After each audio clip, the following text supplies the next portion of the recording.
Hello everyone and welcome back to PC3 News. I hope you all have a great Friday. I'm Connor Bray.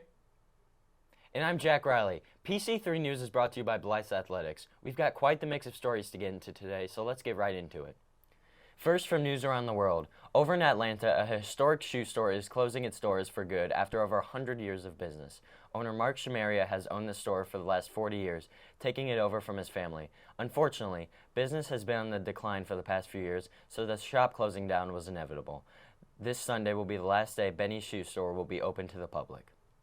In sports news, Philadelphia Eagles teammates Jalen Hurst and A.J. Brown had a heated conversation on the sidelines of last night's game against the Minnesota Vikings. A.J. Brown said he wanted to feel more involved in the offense. Receiver Devonta Smith said, quote, "That's part of being a competitor, man," end quote. Hopefully A.J. can understand and still pull it through for the rest of the season. Speaking of the Eagles, speculation has surrounded the franchise for the use of DeAndre Swift, who came to Philly for a fourth-round draft pick in 2025, but wasn't used in the first week. Kenneth Gainwell was the man in the opener, playing 41 snaps and getting 18 touches for 74 yards. Swift saw only 19 snaps and 2 touches for 3 yards in his Eagles debut. Swift saw little action in last night's Philly win against the Minnesota Vikings, so only time will tell to see how his career plays out.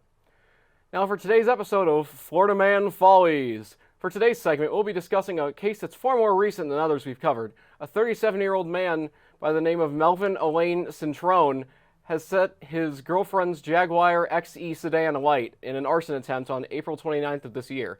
Additionally, the man had stolen his girlfriend's purse with a total of $1,200 inside.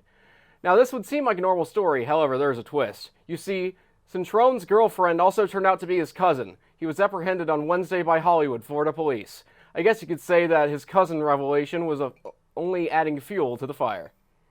Today in science news, NASA's James Webb Telescope has spotted an early yet tantalizing piece of evidence that an exoplanet about 120 light years away from Earth could be covered in a massive ocean. Scientists suspect that it's possible that it could be harboring life.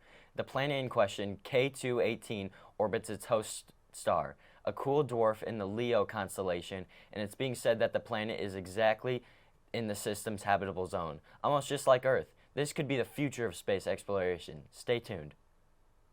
Meanwhile, yesterday in Libya, the death toll rose to 11,300 as a huge flood has taken over following the breaking of 2 dams.